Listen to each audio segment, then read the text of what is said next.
Our environment lecture.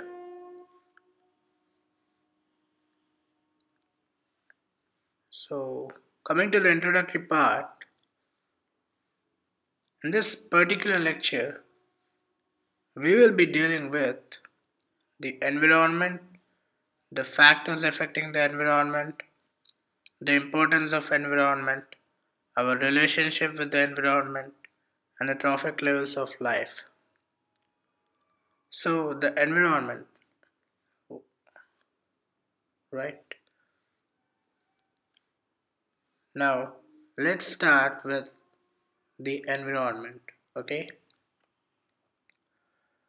Our environment is composed of various biotic and abiotic factors which interact with each other. Human activities have a great impact on the functioning of the environment.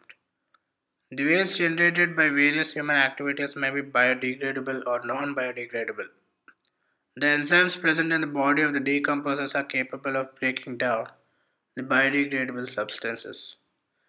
But for the non biodegradable ones like plastics and synthetic pesticides, as they persist for long duration, may harm its biotic factors.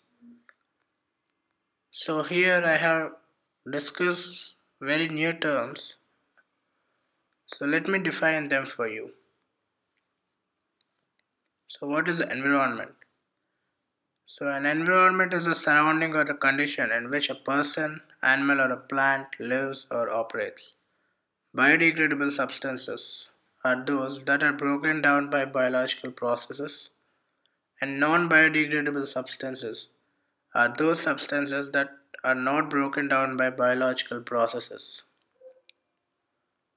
Now, let's move on to a new type of a substance called as enzymes. But what actually are enzymes? Let me define them for you. So, it is a substance produced by a living organism which acts as a catalyst to bring out a specific biochemical reaction. It helps in decomposition of the biodegradable substance. Note that enzymes cannot decompose non biodegradable substances. Okay? Now, coming to the ill effects of the NBD substances, where NBD stands for non biodegradable. Because these NBD substances aren't decomposed that easily in nature, for example, plastics, thermocol, and synthetic fertilizers, the other problem is that they persist for a very long time in the environment.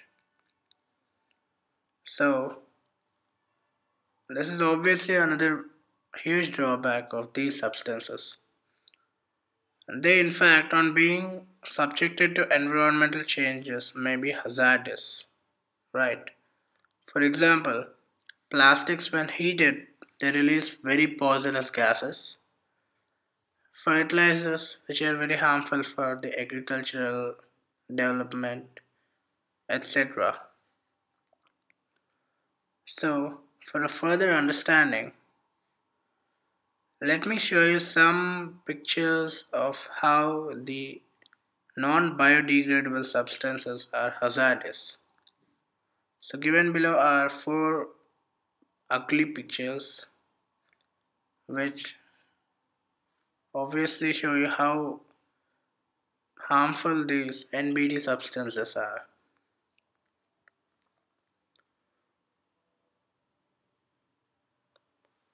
Now, let's discuss about the ecosystem.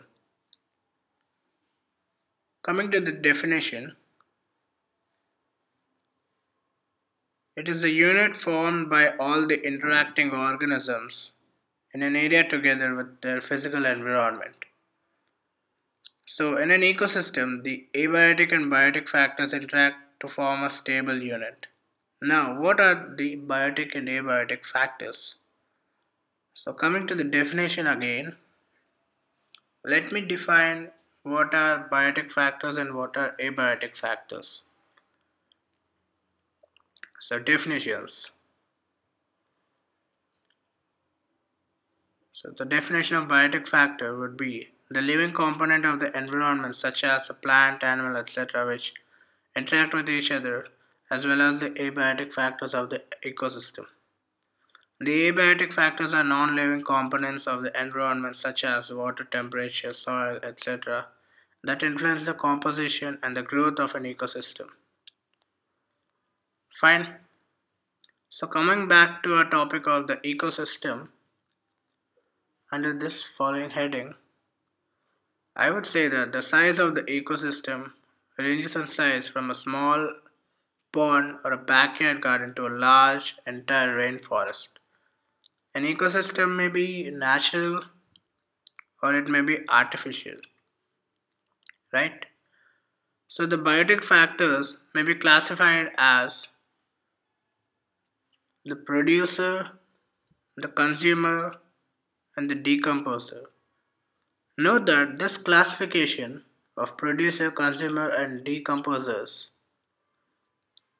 is purely depending on their mode of nutrition of the animals, etc. Now, what are these new three terms, right? Let me define them for you. So, coming to the definition sector again, let's define producers. These are organisms like plants and blue green algae that produce complex organic compounds from simple inorganic compounds using energy from sunlight in the presence of chlorophyll. Coming to consumers, these are organisms that feed directly or indirectly on producers and cannot synthesize their own food from inorganic sources. Now, let me define the decomposers. These are organisms that feed on the dead remains of the waste products of organisms and carry out nutrient cycling by breaking down complex organic matter into simple inorganic ones. Okay? So, coming back to our topic of ecosystem, under this particular heading, we have the food manufactured by the producer from simple inorganic substances which will be utilized directly or indirectly by the consumers. Some of the consumers are herbivores, carnivores, omnivores, and parasites. The decomposers break down the dead bodies and waste of the organisms and help in nutrient recycling. Let me again come back to the definition sector to define these four new terms. So the first term was a herbivore. These are animals that feed chiefly on plants, for example, deer. The other one would be a carnivore, the organisms that mainly feed on the flesh or meat of animals, like the tiger, the lion, etc. An omnivore is an animal that feeds on both animal and vegetable substances, for example, the human being. And the other one is a parasite, which is an organism that lives off in another organism, obtaining nourishment and protection while offering no benefit in return. For example, leeches. So, again, coming back to the ecosystem, here we define that the food chains are present in every ecosystem, and each food chain is composed of five trophic levels, as shown below, like 3 to 5 trophic levels. Here we have shown 4. Please have a look. Now, what are trophic levels? So let's study about them. So it is basically a pyramid showing the levels of producer, consumer, and decomposer. Please have a look of the diagram which will be shown below. Okay, this is the trophical level showing the producer, herbivore, carnivore, and omnivore. So there is actually a flow of energy between all the levels of this pyramid. Okay. So coming to the statistical part of this diagram, it was found that producers convert the solar energy into chemical energy, which is then utilized by the consumers and the decomposers. About 1% of the solar energy falling on the leaves is utilized by plants for photosynthesis, A large amount of energy loss occurs when the organism of high trophic level feeds on the lower one. There's only 10% of flow of energy from each level from the start.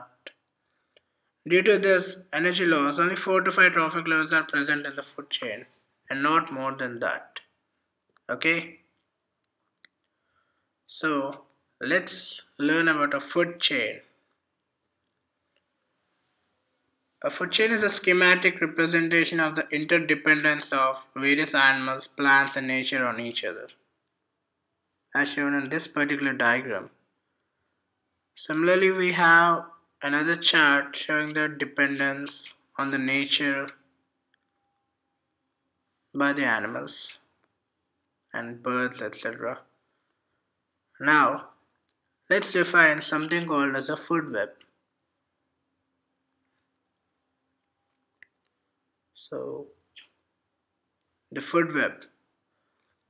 Coming to the definition part of this, as the name suggests, it's a complex network of many interconnected food chains and feeding relationships.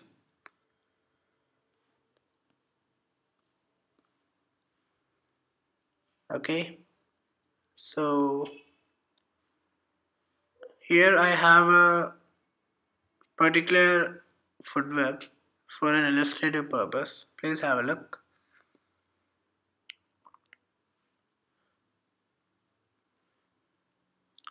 So, for some more theory on a food webs consist of several interconnected food chains and are more common in nature. The flow of energy is unidirectional and cannot be utilized by previous trophic levels. The non-biodegradable chemicals like pesticides and insecticides enter the food chain in land and aquatic ecosystems and then accumulate progressively at each trophic level. This is known as biological magnification. Okay? So, let us see how do we affect the environment.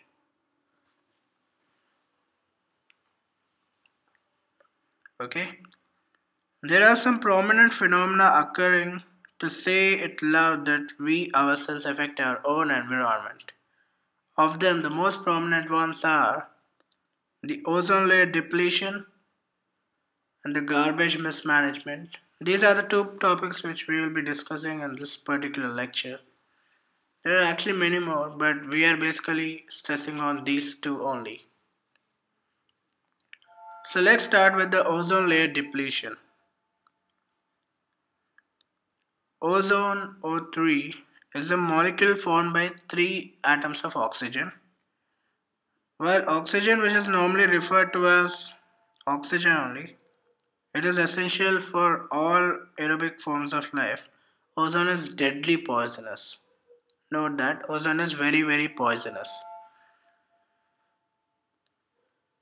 So, ozone at the higher levels of atmosphere is a product of UV radiations acting on the oxygen molecule.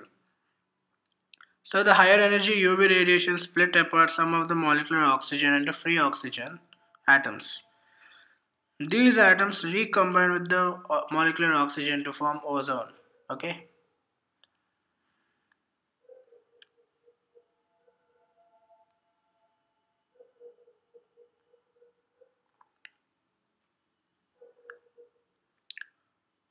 So the amount of ozone in the atmosphere began to drop sharply in the 1980s. This decrease has been linked to synthetic chemicals like CFCs, which are used as refrigerants and fire extinguishers. Now, let's learn about garbage mismanagement. It is basically observed in the disposal of large amounts of garbage produced in any human settlement, especially in the cities and towns, which is causing a major environmental problem. Changes in our lifestyle and the attitude have created many disposable items, many of which are non biodegradable. For example, plastic bags, plastic cups, whatnot. So, to have a proper management of the garbage, we should have effective methods of water disposal in order to reduce the harmful effects of these products on the environment. So, in this way, we will be ending our lecture. So, thank you for watching.